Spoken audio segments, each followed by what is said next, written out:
ఒకరోజు అక్బర్ మహారాజు తన సభలో మనుషులు వారి స్వభావానికి తగ్గ వృత్తి ఎంచుకుంటారు అని అన్నారు. ఆది బీర్బల్ ఒప్పుకోలేదు. మనిషి వృత్తికి స్వభావానికి సంబంధం ఉండదని ప్రస్తావించాడు. అక్బర్కి బీర్బల్ అంటే చాలా ఇష్టం. అతని తెలివి తేటలు మేధస్సు మీద చాలా నమ్మకం. కాని అప్పుడప్పుడు పరీక్షలు పెట్టడం సరదా. అందుకనే మనిషి వృత్తికి స్వభావానికి సంబంధం లేదు అని బీర్బల్ అంటే అక్బర్ వెంటనే ఆ విషయం నిరూపించి చూపించమని బీర్బల్కి పరీక్ష పెట్టారు. సరే, రేపు ఇద్దరం మారువేషం వేసుకుని నగర పర్యాటన చేద్దాము. ఈ సత్యానికి నిదర్శనం నేను మీకు రేపు చూపిస్తాను అని బీర్బల్ ఒప్పుకున్నాడు. అనుకున్న ప్రకారం మొన్నాడు ఇద్దరూ మారువేషం వేసుకుని నగర పర్యాటన చేశారు. నగరంలో ఒక మిఠాయిలు అమ్మకునే వ్యాపారస్తుడు కనిపించాడు.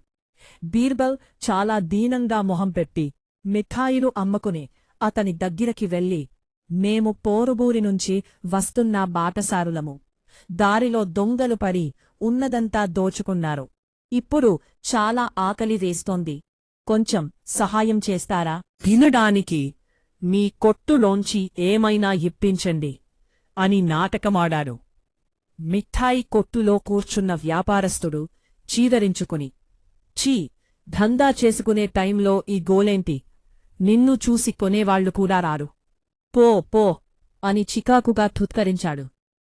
బీర్బల్ ఊరుకోకుండా చాలా ఆకలి వేస్తోంది అని బ్రతిమాలాడు. మిఠాయి అమ్మకునే వ్యాపారస్తుడు తన చుట్టూరా తినుబండారాలు పెట్టుకుని కూడా ఏమాత్రం చలించలేదు. సహాయకుల చేత బీర్బల్ని మెడబెట్టి కొట్టు బయటకు గెంటించాడు. బీర్బల్ అక్బర్ మహారాజుతో అలాగే మారువేషంలో అక్కడి నుంచి వెళ్ళిపోయాడు. ఒక బండలు కొట్టే మేస్త్రి కనిపించాడు. అలాగే మారువేషంలో ఇద్దరూ ఆ బండలు కొట్టే అతని దగ్గరికి వెళ్లారు. బీర్బల్ మళ్లీ అదే నాటకమాడాడు. అయ్యా, మేము పోరుగూరి నుంచి వస్తున్న బాటసారులము. దారిలో దొంగలు పడి ఉన్నదంతా దోచుకున్నారు. ఇప్పుడు చాలా ఆకలి వేస్తోంది. కొంచెం సహాయం చేస్తారా అని మేస్త్రికి కూడా అదే కథ చెప్పాడు. ఆ మేస్త్రి వెంటనే, అయ్యో అలలా, నాతో రండి అని అతని కుటీరానికి తీసుకుని వెళ్లారు. వాళ్లకు కాళ్ళు కడిగి ఇంట్లోకి తీసుకుని వెళ్లి ఉన్న కొంచెంలోనే భార్యను అతిథులకు తగ్గ భోజనం తయారుచేసి వడ్డించమన్నాడు. అతని భార్య కూడా అలాగే అన్నం, కూర, పచ్చడి, పులుసు తయారుచేసి రుచికరమైన భోజనం వడ్డించింది.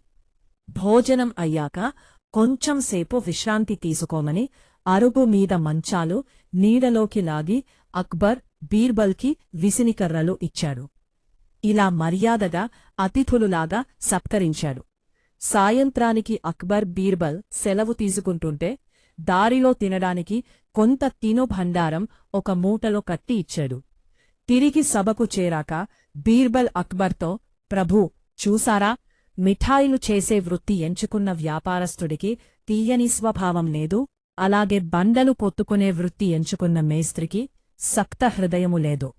మనిషి వృత్తికి స్వభావానికి సంబంధం ఉండదని మీరు ఇప్పుడు ఒప్పుకుంటారా అని అడిగాడు. అక్బర్ చిరు నవ్వుతో బీర్బల్ చెప్పినది ఒప్పుకున్నారు.